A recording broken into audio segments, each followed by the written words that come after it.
Got it. Here's your line rewritten naturally for a US audience, keeping the same meaning and length.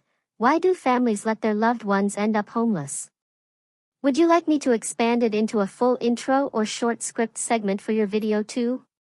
Can you even imagine getting a phone call that shatters your entire world? A call telling you your own mother, the woman who raised you, is homeless, sleeping in her car? And the people responsible?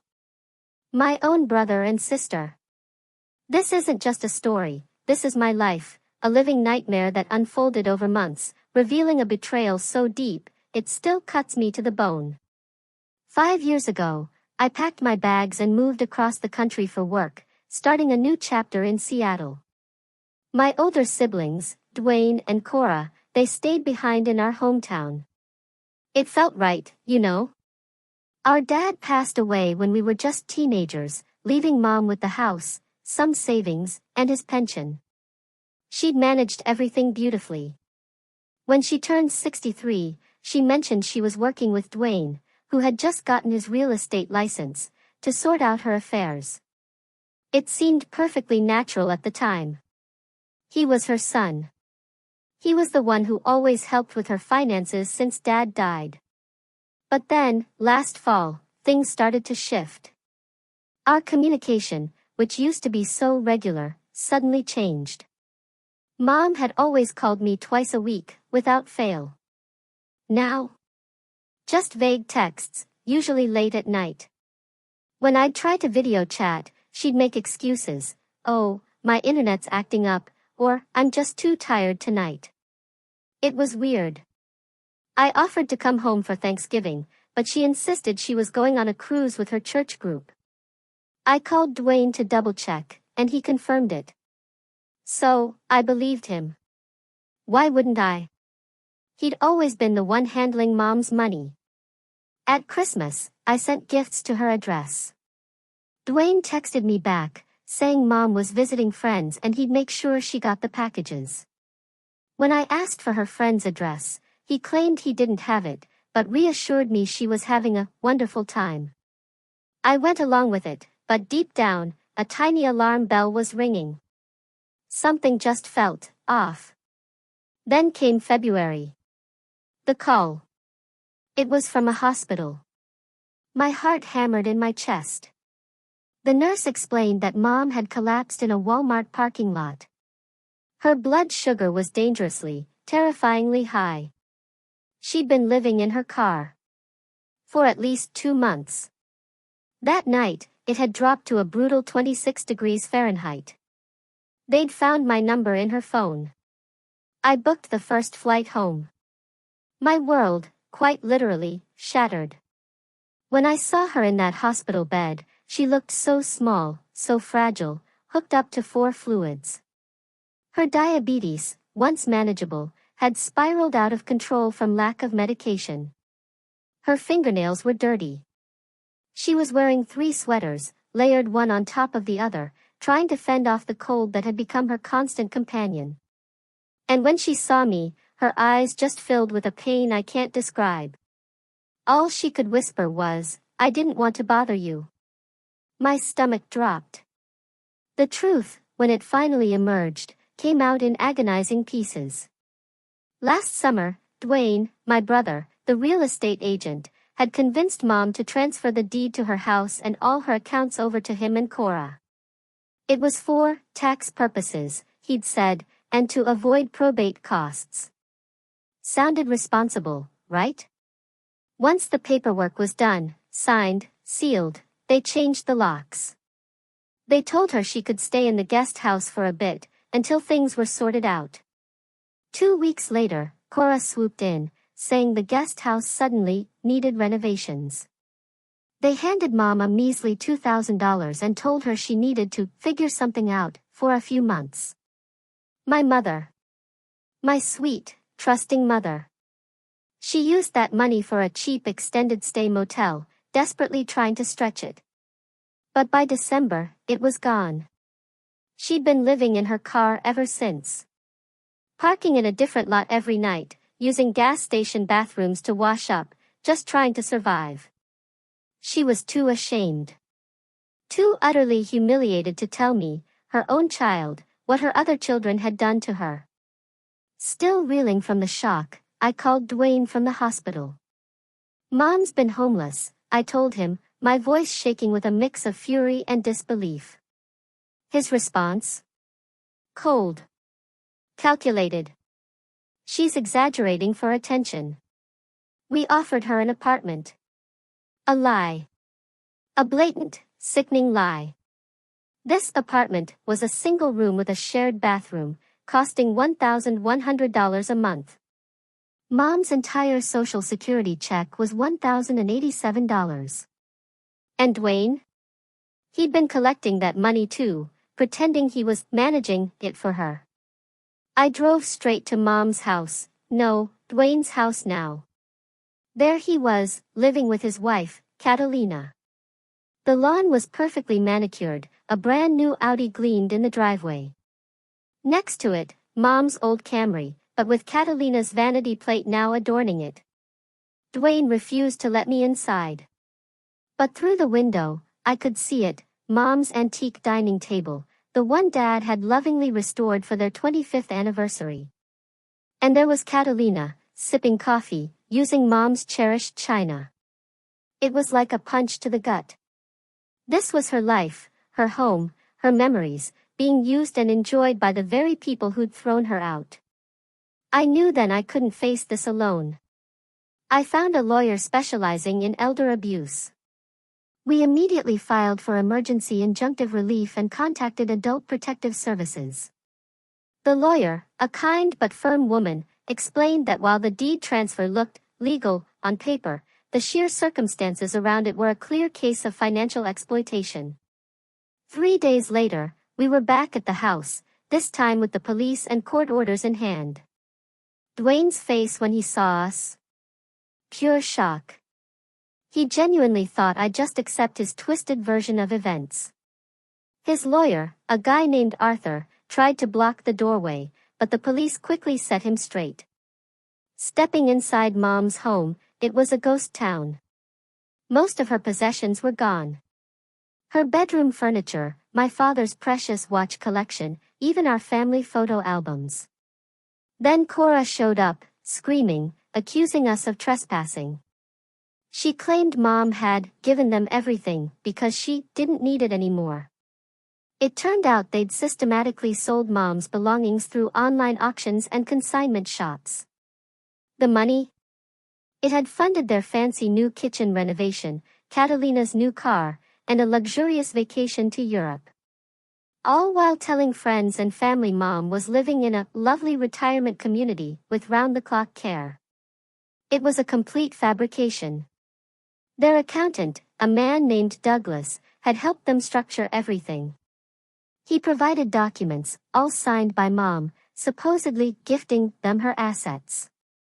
But Mom had signed them believing they were just routine tax documents. She trusted her children. Completely. When I showed Mom the evidence, she just cried. Silently. The tears streamed down her face. "They're still my babies," she whispered, her voice barely audible. "I don't want them in trouble." My heart ached for her, but I couldn't let this stand. No way. The lawyer filed civil and criminal complaints. Dwayne and Cora got the notices yesterday. Their phones have been ringing off the hook ever since, a desperate barrage of alternating threats and tearful, fake apologies.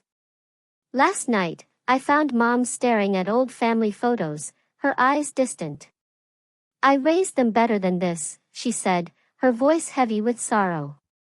I looked at Dwayne and Cora's faces in those pictures, images of us laughing, playing. And all I could think about was how they left our mother sleeping in a car, freezing, while they lived in her home, surrounded by her possessions.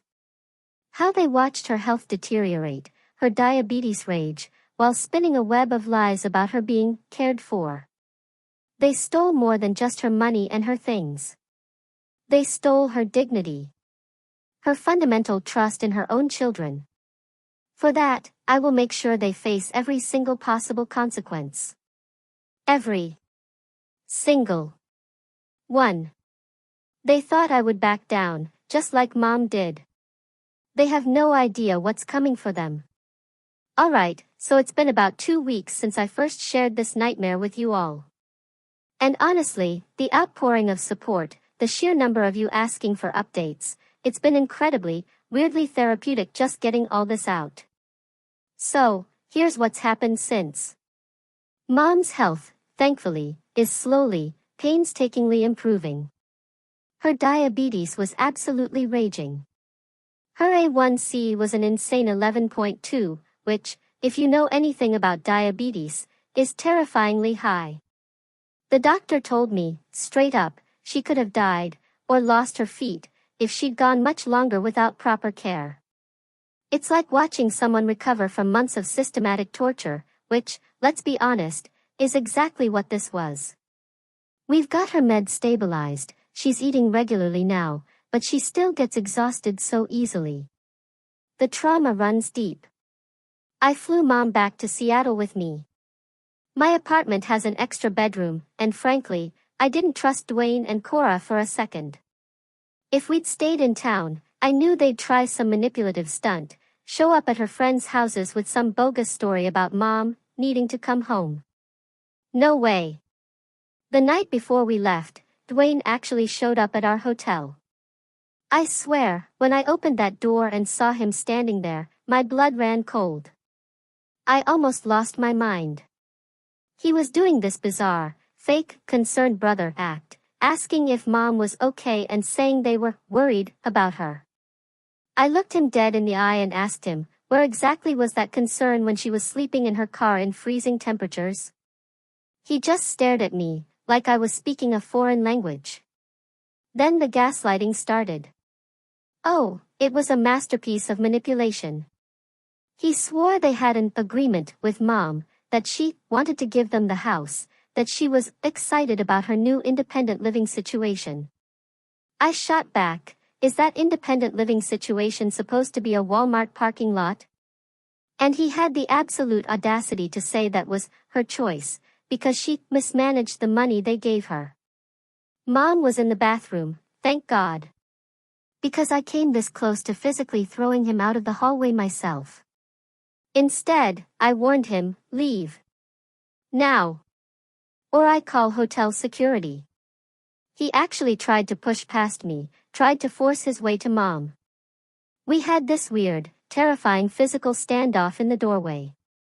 I'm 5 feet 4 inches, he's 6 feet 1 inch, but I guess pure, unadulterated rage makes you stronger, because he couldn't move me.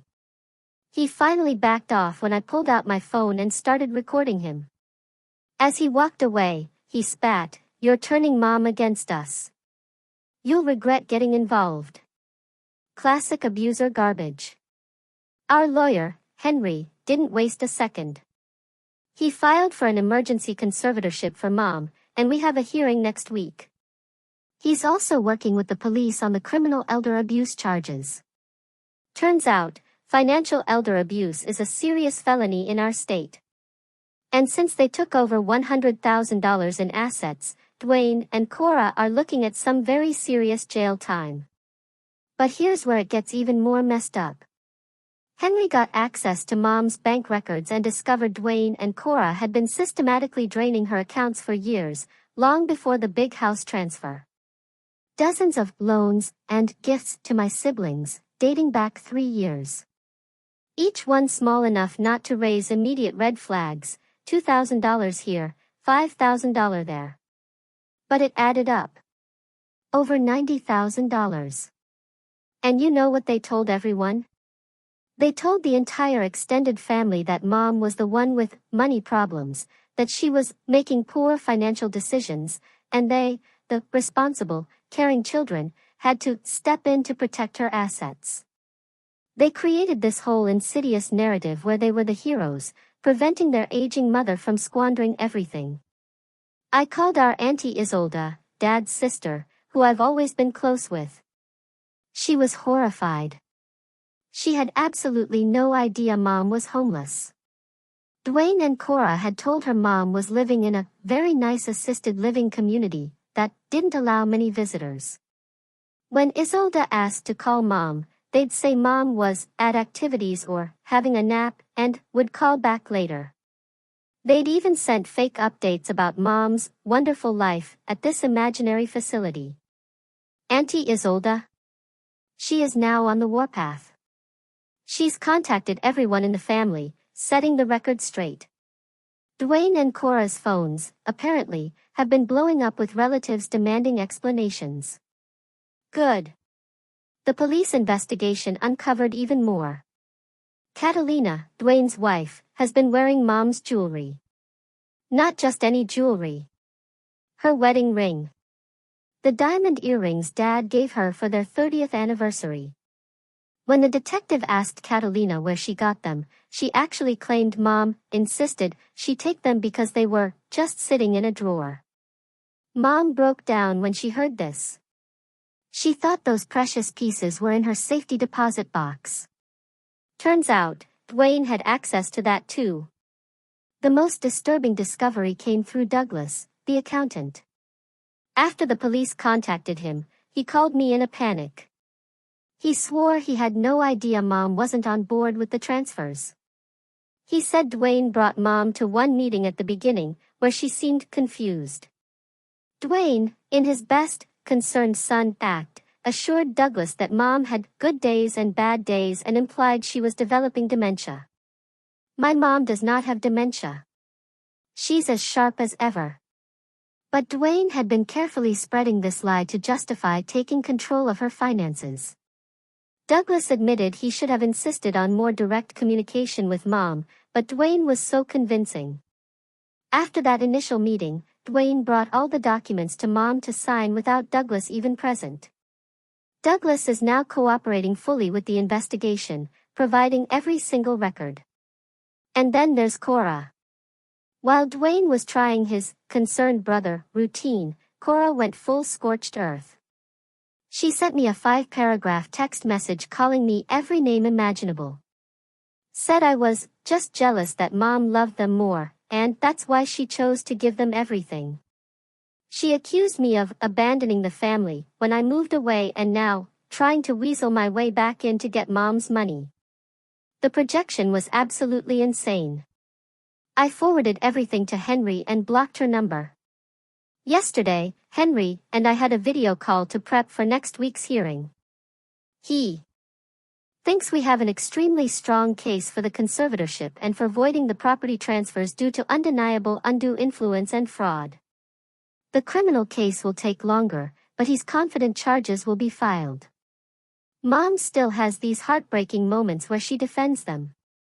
She'll say things like, "I'm sure they didn't mean for this to happen," or "maybe they really thought they were helping me." It absolutely breaks my heart every time. The psychologist we're working with says this is common in elder abuse cases.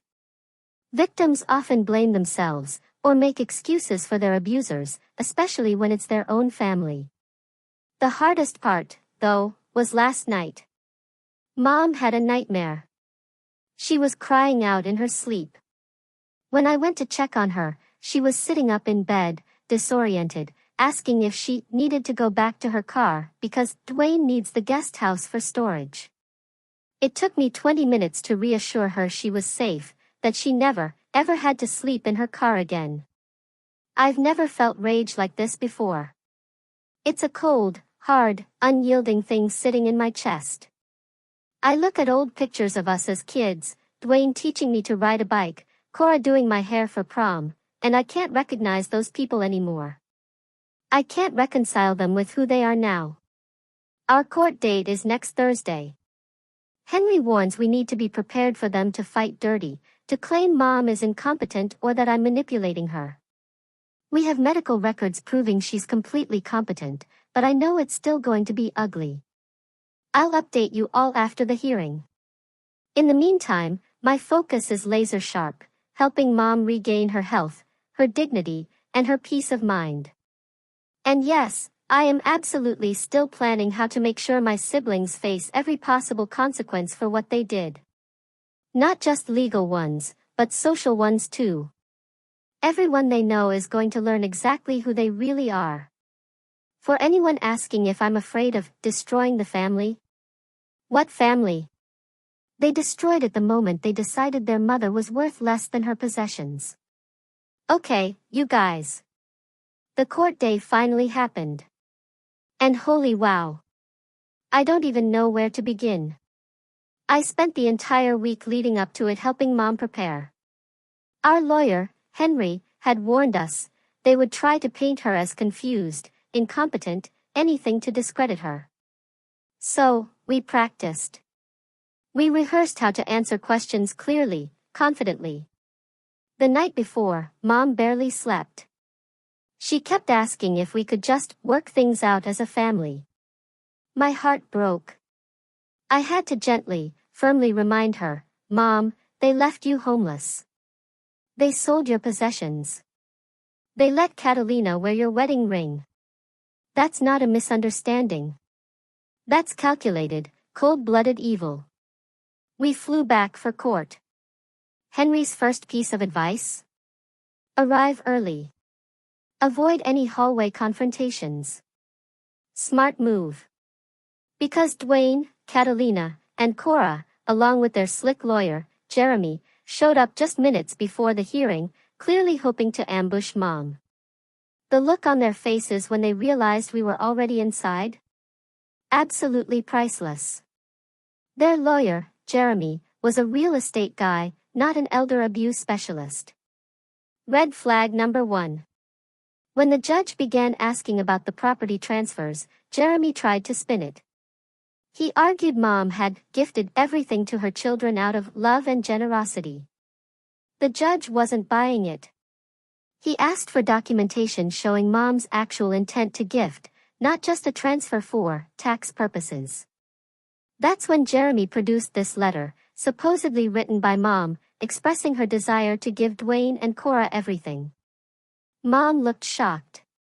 She never wrote any letter. The handwriting wasn't even close to hers. I watched the judge scrutinize it, his eyes narrowed. Do you have the original? He asked. Not just a photocopy. They didn't. Convenient, right? Then it was our turn. Henry presented Mom's medical records, proving she was fully competent, totally contradicting their claims that she needed help managing her affairs. He laid out her bank statements, showing the systematic draining of her accounts. And then came the photos. Henry had asked me to document Mom's condition when I found her. So, I had them, pictures of her sleeping in her car, her unwashed clothes, her insulin, precariously stored in a gas station cup with melting ice. The judge's face when he saw those photos. I've never seen someone look so disgusted and heartbroken at the same time. The real bombshell exploded when Douglas, the accountant, took the stand. He confirmed it all. Dwayne had explicitly told him the transfers were for tax and probate purposes only, and that Mom would continue living in her home. He even provided emails where Dwayne had specifically asked how to structure things to minimize taxes while ensuring Mom remained comfortable in her house for the rest of her life. Dwayne's face went white. Then the judge looked at Mom directly. He asked her what she understood when she signed those papers. Mom, shaking but with a fierce determination, stood up. She said she thought she was just putting her affairs in order so the house would automatically go to her children when she died. Not while she was still alive. Not while she still needed it. She said Dwayne had promised her she was just signing some tax forms, that nothing would change. Her voice broke as she described being told to leave her own home, how confused and scared she felt. Cora couldn't keep her mouth shut. She actually interrupted Mom, sputtering that Mom was living beyond her means and they were just trying to downsize her into something more appropriate. The judge shut her down immediately, his voice ice cold. Is a car in a Walmart parking lot what you consider appropriate housing for your diabetic mother? Cora had no answer. When Mom described how they'd changed the locks while she was at a doctor's appointment, how she'd come home to find her key didn't work, and Dwayne telling her through the door that she needed to figure something out.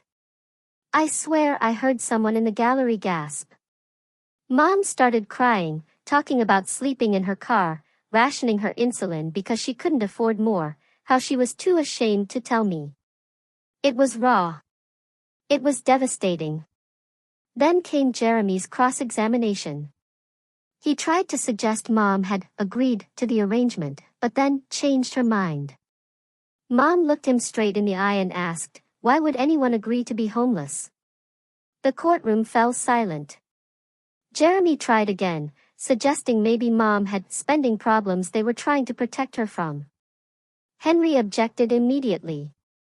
The judge sustained it, telling Jeremy to stick to relevant questions. Dwayne testified next, desperately clinging to his story about Mom wanting to give them the house. But he kept contradicting himself. First, it was a gift. Then, it was his idea to help with taxes. Then, Mom had financial problems they were trying to fix.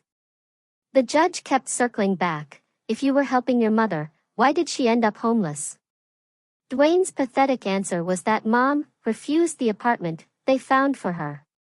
Henry immediately produced evidence that the apartment cost more than Mom's entire monthly income. When Dwayne tried claiming they'd given Mom cash, the paltry $2,000, that she'd supposedly wasted, Henry asked him, pointedly, what exactly was $2,000 supposed to cover after 63 years of your mother supporting you, paying for your college, helping with the down payment on your first house, and raising Cora's son when Cora had postpartum depression? Dwayne had no answer. Catalina was called next. Henry asked her directly about Mom's jewelry. She claimed Mom insisted she take the items because Catalina had always admired them. Henry asked if she had any proof of this gift. A card? A note? A witness? Nothing. Then Henry showed photos of Catalina wearing Mom's wedding ring at a party. 3 months before the house transfer even happened. Catalina's face turned bright red. She stammered something about it being a loaner that Mom had forgotten to ask for back. The judge wasn't having any of it. By the end of the day, it was clear. The judge granted the emergency conservatorship to me. He ordered an immediate freeze on all assets that had belonged to Mom. And he instructed the county prosecutor to review the case for criminal charges. He also ordered a full accounting of everything that had been taken from Mom, sold, or transferred in the last 3 years. Outside the courtroom, Cora completely lost it. She started screaming at Mom, telling her she was dead to her, that Mom had chosen the wrong child, and that she'd regret this. Security had to intervene. Mom was shaking so badly afterward that a court officer brought her water and asked if she needed medical attention. That evening, Auntie Isolda hosted us at her house. She had invited several family members who desperately wanted to see Mom, and they all apologized for believing Dwayne and Cora's vile lies. Cousin Alan, Dad's brother's son, broke down crying when he saw Mom's frail condition. He kept repeating that he should have checked on her directly instead of just taking Dwayne's word that she was doing great in some fancy retirement home. Just when I thought the day couldn't get any more intense, Uncle Antonio, Dad's other brother, arrived. He'd flown in from Arizona after Isolda called him. He brought old family photos, including some of our dad, and he sat with Mom for hours, just reminiscing. It was the first time I'd seen Mom genuinely smile in weeks. But here's the absolute worst part. While we were at Isolda's, Dwayne and Cora went back to Mom's house. At 11 p.m. A neighbor called us, frantic, saying they were loading furniture into a moving truck. Alan called the police, who caught them in the act, taking more items despite the court order freezing all assets. They were warned, but not arrested, since the ownership was still legally unclear pending further court proceedings. We went to the house the next morning with the police to document what was left. The place had been ransacked. They'd taken all the remaining valuables, every last family photo, Mom's remaining jewelry. The most heartbreaking moment? When Mom walked into her bedroom. Her mattress was gone. They'd taken her bed. She just stood there, looking at the empty space where she'd slept for 40 years, and whispered, "I just wanted my pillow back." Not the jewelry, not the furniture, just her pillow. I had to walk out of the room. I was about to completely lose my composure. The police documented everything and added it to the report. They are now actively investigating for criminal charges of elder abuse, fraud, and now theft for taking items after the court order. Dwayne and Cora could very well be facing multiple felony charges. We flew back to Seattle yesterday. Mom slept the entire flight, completely exhausted from the emotional toll of it all. I've taken family leave from work to help her get back on her feet. She has good days and bad days. Sometimes she seems almost normal, laughing at something on TV, enjoying a meal. Other times, I find her staring out the window, silent tears running down her face. The hardest part is she still loves them. Despite everything, she still asks if there's a way to drop the charges, if we can just get her house back and forget the rest. I have to keep reminding her that they need to face consequences. If they don't, they'll do this to someone else. Henry called this morning with an update. The judge has scheduled another hearing to determine permanent conservatorship and to review the forensic accounting of all Mom's assets. Dwayne and Cora have apparently hired a new lawyer, someone with actual experience in criminal defense. They know they're in serious trouble. The prosecutor's office called yesterday. They want to meet with Mom to discuss potential criminal charges against Dwayne and Cora. Mom got upset at first, but after we talked it through, she agreed to the meeting. I think she's finally beginning to accept that what they did wasn't just a mistake or a misunderstanding. It was calculated. And it was cruel.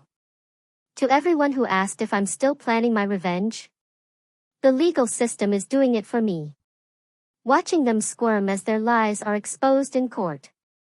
Seeing the judge's face as he realized what they did to their own mother. Knowing that their friends and family are learning exactly who they really are.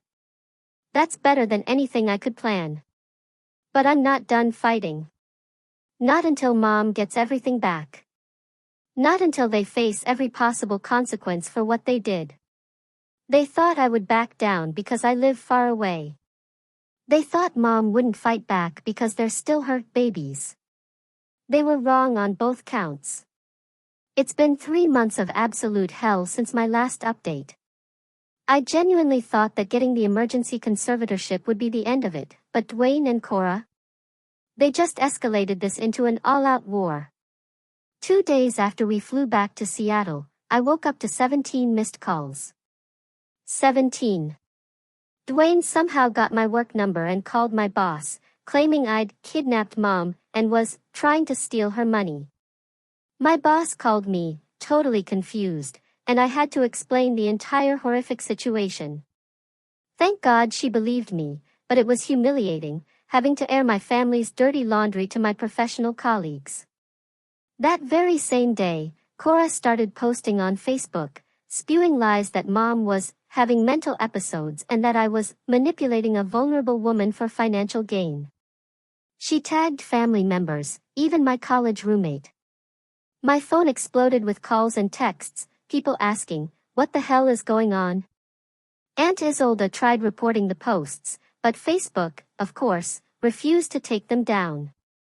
We eventually got a temporary restraining order against both of them, but that just drove their harassment underground.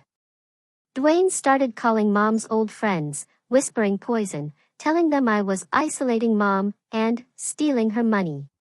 Last month, we had to fly back for another court hearing. Dwayne and Cora had hired a new lawyer, that slick guy named Jeremy, but this time, he specialized in criminal defense. Their strategy became clear immediately: claim Mom willingly gave everything, then later became confused. In the courthouse hallway, while I was talking to Alan, Cora actually cornered Mom.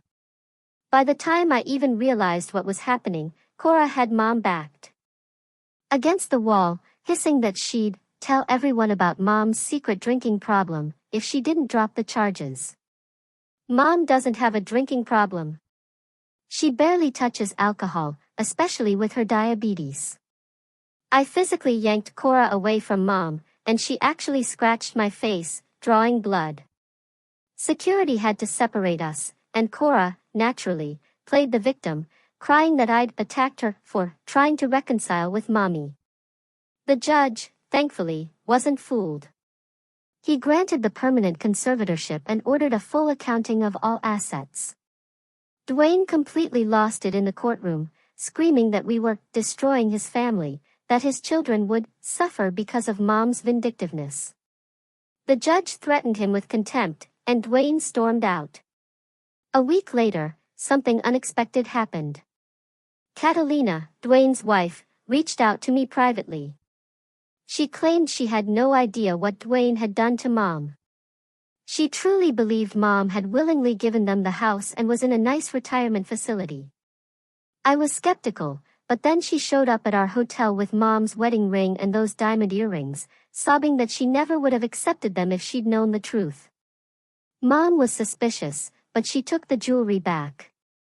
2 days later, Dwayne showed up at our hotel, screaming in the lobby that Catalina had betrayed him, that we'd turned his own wife against him. Security removed him, but not before he spotted Mom watching from the elevator. He lunged toward her, yelling that she'd regret choosing me over him. Mom had a panic attack so severe we had to call the paramedics. Her blood sugar spiked to dangerous levels, and she spent the night in the ER. The next morning, we found out why Dwayne was so unhinged. Catalina had filed for divorce. And she provided the prosecutor with damning text messages where Dwayne explicitly discussed hiding money from the old lady and how they would spend Mom's retirement savings. Those texts. They are now irrefutable evidence in the criminal case. The criminal charges finally came through last week. Elder abuse, fraud, theft, exploitation of a vulnerable adult. All felonies. Dwayne and Cora were arrested, booked, and had to post bail. Dwayne then had the nerve to call Mom's doctor, claiming to be her primary caretaker, trying to get her medical records. When that failed, he showed up at the clinic, demanding to speak to the doctor. They had to call security to remove him. He has now violated the restraining order, which could very well revoke his bail. This morning, we learned Dwayne has been telling neighbors and business associates that Mom has dementia, and I've manipulated her into making false accusations. He's trying to rally people against us before the trial. Aunt Isolda called to warn us that he's been reaching out to extended family members, spinning elaborate lies about Mom's mental state. It's constant. We're now actively looking for a new place to live, somewhere Dwayne and Cora can't find us. Mom doesn't want to go back to her old house, even if we get it back. Too many painful memories. We're even considering leaving the state entirely, starting fresh somewhere they can't ever reach us. I never wanted this war. Mom certainly didn't. All she ever asked was to live with dignity in the home she spent her life paying for. Instead, she's in hiding, traumatized, watching the children she raised try to destroy her reputation to save themselves from the consequences. The prosecutor says Dwayne and Cora are likely looking at 3 to 5 years if convicted on all counts. Their lawyers have reached out about a plea deal, offering to return what's left of Mom's assets in exchange for reduced charges. Mom initially wavered. The thought of her children in prison still hurts her deeply. But then, she told the prosecutor to pursue the maximum penalties. As she put it, with a chilling resolve, they showed no mercy to me, so why should I show mercy to them? Tomorrow, we meet with a victim advocate to discuss protection options during the trial. Mom will have to face Dwayne and Cora in court, sit across from them, and describe how it felt to sleep in her car with untreated diabetes while they lived in her house. I don't know where she'll find the strength, but she's absolutely determined to see this through. Now, for the final update. Jeremy, their lawyer, did approach the prosecutor about that plea deal. Turns out Dwayne and Cora were absolutely terrified of prison. The prosecutor offered reduced charges if they returned everything they'd stolen, paid full restitution, and agreed to 5 years probation with absolutely no contact with mom. Dwayne, in his typical arrogance, initially refused. He actually had the nerve to counteroffer, suggesting community service only. The prosecutor literally laughed in Jeremy's face and told him they were preparing to add additional charges based on the new evidence from Catalina. Suddenly, Dwayne became very interested in the original plea deal. Recovering mom's assets was incredibly complicated. They had sold so much, her jewelry, antiques, even precious family photos they'd sold to a collector specializing in vintage Americana. The forensic accountant discovered they'd blown through almost $380,000 of mom's money in less than a year. Dwayne had even taken out a second mortgage on mom's house to fund a failed investment in his friend's startup. They'd used her credit cards for everyday expenses like groceries and gas, all while telling everyone she was living luxuriously in a retirement community. When the final accounting came in, I nearly vomited. They had stolen everything. Her pension, Social Security, life insurance policy, cash value, even the small inheritance she'd received from her sister. According to the accountant, they'd spent approximately $467,000 of mom's money in just 18 months. That included the equity from her house, her life savings, everything she'd worked for her entire life. Gone. The house was the biggest problem. Dwayne had transferred it to an LLC he created, then used it as collateral for loans. Untangling that legal mess took months. Henry brought in a real estate attorney who specialized in title fraud, and we finally got the deed transferred back to Mom 6 months ago. But the house wasn't the same. When we finally got access, it was heartbreaking. They'd remodeled everything, tearing out the heart and soul, destroying the character of Mom's beautiful 1940s craftsman home. Mom walked through silently, touching walls and doorframes like she was saying goodbye. When she reached her bedroom, she finally broke down. I found her sitting in the middle of the empty room, clutching the only thing they'd left behind, an old photo album. Pictures they apparently deemed worthless. Pictures of Mom and Dad when they were young. Pictures of Dwayne and Cora as babies. Pictures of us, a family, before everything fell apart. We decided to sell the house. Mom couldn't bear to live there, knowing what they'd done. Seeing the cheap, shoddy changes they'd made.